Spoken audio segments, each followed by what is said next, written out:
Hello everyone, good morning. Last Friday market close के बाद India का कंज्यूमर इन्फ्लेशन का डाटा आया और वो काफी लो था।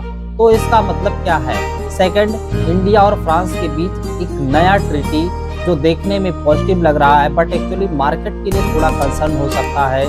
और finally Friday night US market 1% से ज्यादा गिरा। Why exactly?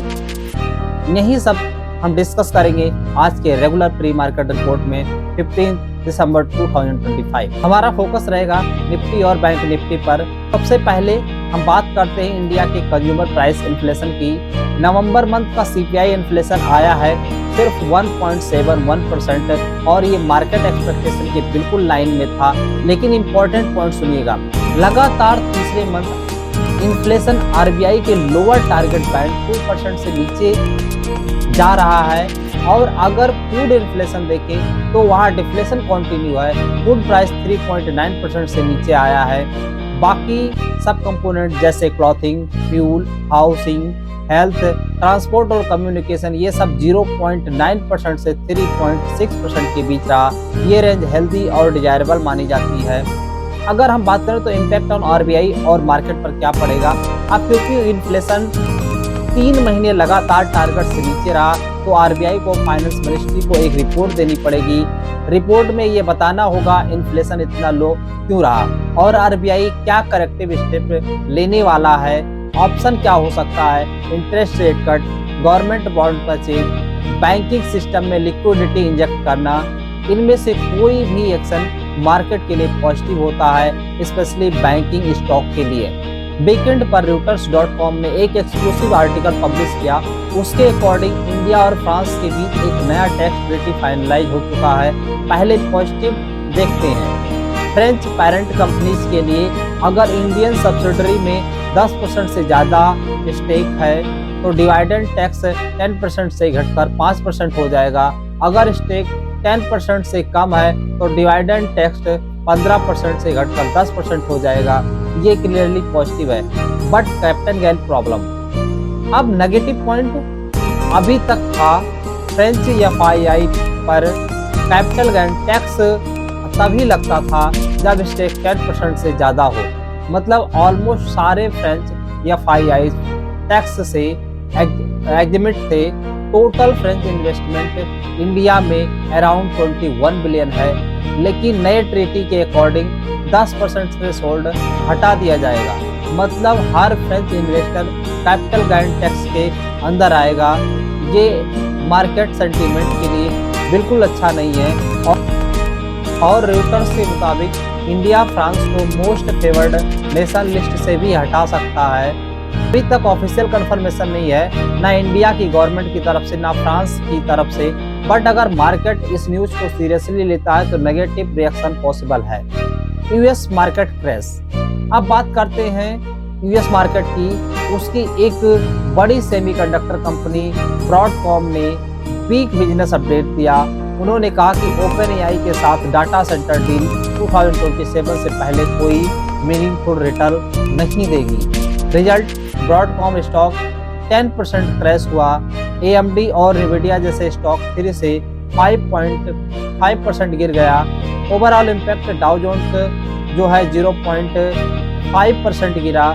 S&P माइनस में 1% गया। नास्डॉक 1.69% नीचे गया।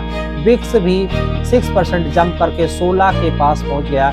Impact on India, gift Nifty and ADR. Saturday morning gift Nifty भी नेगेटिव क्लोज हुआ अराउंड 6025। इसका मतलब इंडियन मार्केट के लिए 100+ पॉइंट का gap down indication. Interestingly Friday को विप्रो ने माइक्रोसॉफ्ट के साथ 3 ईयर स्ट्रेटेजिक पार्टनरशिप, गूगल के साथ सर्विस पार्टनरशिप। फिर भी यूएस मार्केट ने इसे नेगेटिव लिया। एडीआर में 1% नेगेटिव आर्बिट्रेज। बाकी stock HDFC, Infosys 1% positive arbitrage. ICICI bank, Reliance, GDR 0.5% positive रहा। ओवरऑल एडीआर पिक्चर ज़्यादा नेगेटिव नहीं है। अगर हम इंस्टीट्यूशनल डाटा और डेरिवेटिव की बात करते हैं तो जो कैश मार्केट की हम बात करें तो एफआईआई नेट सेलर 1100 करोड़ का है। DII नेट बाइंग 3900 करोड़ का है। अगर हम इंडेक्स फ्यूचर की बात करें तो OI डाटा 2.6% डिक्रीज हुआ है। इंडेक्स ऑप्शन की बात करें तो कॉल OI अनवाइंड हुआ है 3.1% और पुट OI एडिशन हुआ है 45.9%। PCR इम्प्रूव हुआ है 0.93 से 1.12। स्टेंस वाइज क्लाइंट जो है वो बुलिश है, FII बेरिश है। जो प्रॉप डेस्क है यानी जो प्रॉप ट्रेडर है वो स्लाइटली बेरिश है, जबकि जो FII है इंडेक्स फ्यूचर में 90% शॉर्ट पोजीशन है। अब हम चलते हैं टेक्निकल व्यू की तरफ। निफ्टी सबसे पहले हम बात करते हैं निफ्टी की। निफ्टी फ्राइडे को निफ्टी 70 पॉइंट गैप अप हुआ था, पूरा दिन पॉजिटिव रहा। क्लोज हुआ नियरली 26,050 पर। डेली चार्ट पर अगर हम बात करें तो बुलिश कैंडल बना था। 10 और 20 DM में रिक्लेम है और middle Bollinger band reclaim. RSI positive है, कंफर्मेशन थोड़ा बाकी है। अगर हम की लेवल की बात करें तो जो सपोर्ट है हमारा 25,950 से 26,000 तक है और जो अपसाइड का है 26,200 से 26,300 तक का है। जबकि लोअर सपोर्ट की हम बात करें 25,750 से 25,700 है। अब हम चलते हैं बात करते हैं बैंक निफ्टी की। तो bank Nifty 200 point gap up close हुआ था, क्लोज अराउंड 59,400। अगर हम डेली चार्ट पे बात करें तो डोजी पैटर्न बना है और मिडिल बॉलिंगर बैंड रिक्लाइम कर रहा है। RSI बुलिश क्रॉसओवर एट 58, जबकि जो रेजिस्टेंस है 59.400 एंड 59.500।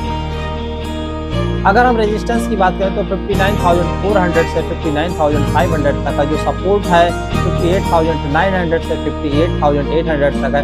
अब हम बात करते हैं ऑप्शन डाटा समरी की। तो कॉल OI जो मैक्सिमम है 26,500 पर है, पुट OI जो है 26,000 पर है। जो रेंज इंडिकेशन है रेजिस्टेंस का 26,300 से 26,500 और सपोर्ट है 25,900 से 25,800 तक। तो दोस्तों आज का कंप्लीट प्री मार्केट व्यू, अगर वीडियो यूजफुल लगा हो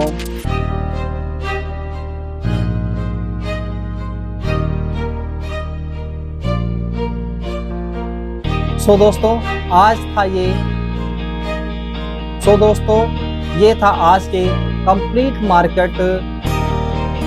दोस्तों ये था आज का कंप्लीट प्री मार्केट व्यू। अगर ये फुल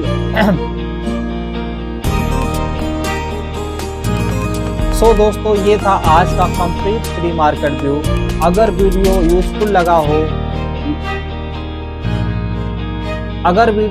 लगा हो लाइक करें, चैनल को सब्सक्राइब करें और इस वीडियो को सिर्फ एजुकेशनल पर्पस के लिए देखें। मैं कोई सेबी रजिस्टर्ड एडवाइजर नहीं हूँ। Thank you so much for watching. Have a great trading day.